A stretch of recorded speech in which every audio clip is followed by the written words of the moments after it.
ওসিয়াত করে গেলাম, মৃত্যুকে ভয় পাই না, মৃত্যুকে ভয় পাচ্ছি না, মৃত্যুকে ভয় পাবো না।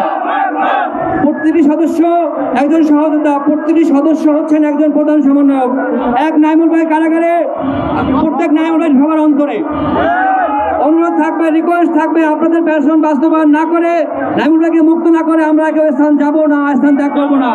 আমাদের দাবি, আমাদের press club 2 Jahangir gate long march, সেখান থেকে সেনানিবাসের প্রত্যেকটি গেটে বন্ধ করে দেবো। সেনানিবাসে আমাদের দাবি বাস্তবায়ন না হলে সেনানিবাসের প্রত্যেকটি গেট বন্ধ করে দেবো, কিন্তু কোনো অস্ত্র দিয়ে নয়, কোনো লাঠি দিয়ে নয়, কোনো সোটা দিয়ে নয়, কাউকে আঘাত করা নয়। আমার হৃদয় দিয়ে, আমার ঘাম দিয়ে, আমার শ্রম দিয়ে, আমার রক্ত দিয়ে, আমার গায়ের রক্ত, এটা আমি লাল করে দেবো। কিন্তু কোনো পুলিশ ভাই, কোনো আর্মি ভাইয়ের গায়ে হাত তুলবেন না, আমরা মার খাবো। আপনাকে মারছে, আপনি মার খেয়ে যান, মরে যান।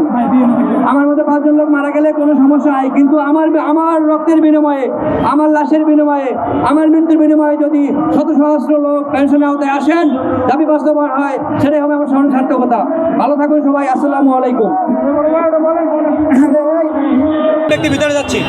আসসালামু আলাইকুম, আমি এম বাহাউদ্দিন, সাবেক বাংলাদেশ নৌবাহিনীর একজন নাবিক, বাংলাদেশ নৌবাহিনীর প্রতিনিধি এবং সহযোদ্ধার প্রতিনিধি হিসাবে কাজ করতেছি।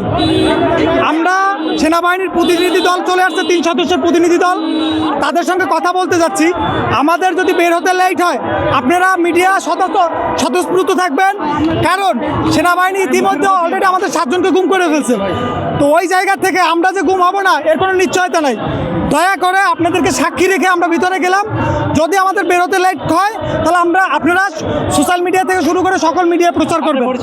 আপনার পরিচয় বলেন। আমি এম বাহাউদ্দিন, সাবেক বাংলাদেশ নৌবাহিনীর একজন নাবিক, সহযোদ্ধা প্ল্যাটফর্মের প্রতিনিধি হিসাবে এখন কাজ করতে আছি। দয়া করে আমরা যদি বের হতে কোনো সমস্যা হয়, আপনারা মিডিয়ার মাধ্যমে প্রচার করবেন। আমরা তাদের সঙ্গে কথা বলতে যাচ্ছি। আমাদের বিষয়টা নিয়ে শুরু হবে কিনা, এই বিষয়টা নিয়ে একটা আলোচনা, এই বিষয়টা নিয়ে একটা আলোচনা করতে চাচ্ছি।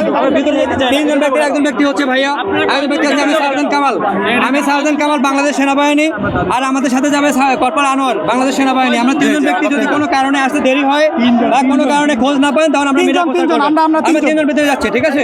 ইনশাআল্লাহ দেখা হবে পরবর্তী ভিডিওতে, ইনশাআল্লাহ। ওকে, আল্লাহ হাফেজ। এবং আমাদের যদি আমি আরেকটা কথা বলে যাই, আমাদের যদি কোনো সুরাহা না দেয়, আর হচ্ছে সার্জেন্ট আনোয়ার, আমাদের যদি কোনো সুরাহা না দেয়, কোনো ফলপ্রসূ রেজাল্ট না দেয়, তাহলে আমরা তাদের কথা মানবো না। কারণ অলরেডি 9 মাস অতিবাহিত করেছে আমাদেরকে মূলা ঝুলিয়ে।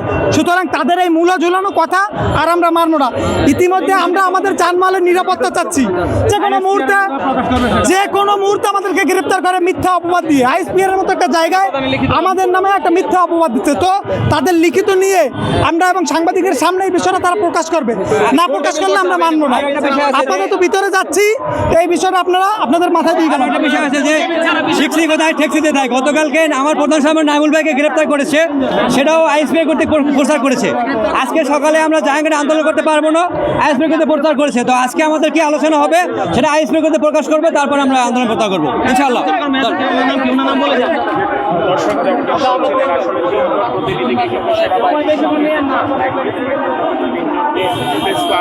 নিয়ে যাওয়া হচ্ছে এবং 3 সদস্য